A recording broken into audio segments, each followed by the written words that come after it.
This shows our Epi Curve, and what's important to note here is that unfortunately you see the numbers we're seeing recently are really starting to match and even exceed the case counts that we saw at our largest peak in the end of June, early July.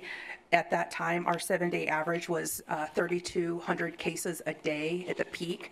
Right now, our 7-day average is quickly approaching 2,500, and our fear is that we will be even exceeding that 3,200 cases a day as numbers start to come in. The other important thing to notice on this time frame is that we're barely this week going to start seeing the numbers from Thanksgiving, and we know that we have many other holidays approaching in December and the end of December. If you want to go to the next slide. These show our where our hospitalizations at.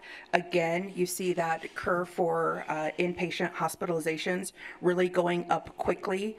The other thing that's happened in this current hospitalization and current rise in cases is that that slope is actually increasing more significantly and quicker than it was in those early summer months. This is for the central region, so this includes hospitals with Maricopa County, Pinal County, and Gila County. That's how the information is reported from the hospitals in the central region. And certainly you saw the mask mandate. 2 weeks after that is when that slope really started to come down.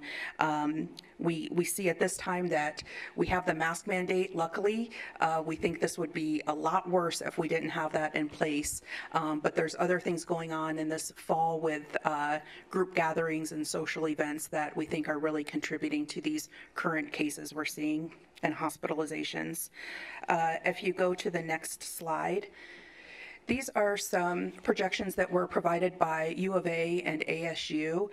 They were given to both ADHS and some of the local public health departments. And these models show the projected hospitalizations in Maricopa County and Arizona as a whole. This is that the hospital capacity will be exceeded. And that's not just the capacity without surge, that's with surge capacity. We never reached that in those months of June and July. Unfortunately, some of the predictions put that we could be there as early as this week, but certainly by the end of December, hospital capacities could be exceeded.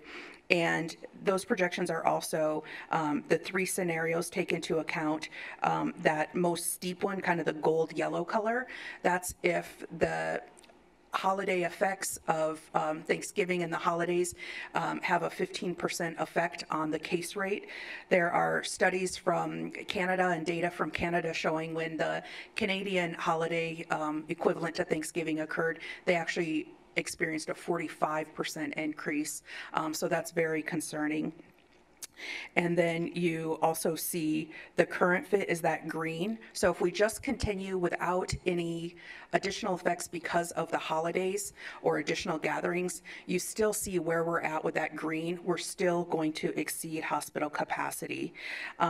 And then that blue line is kind of a best case scenario if we have really strong kind of mitigation efforts that were put into place. That's what potentially decreasing by 15% these overall numbers could have on the capacity. And you see that that line really gets us more to flattening out and not hitting that dotted line, which is the total capacity of hospital beds in Arizona.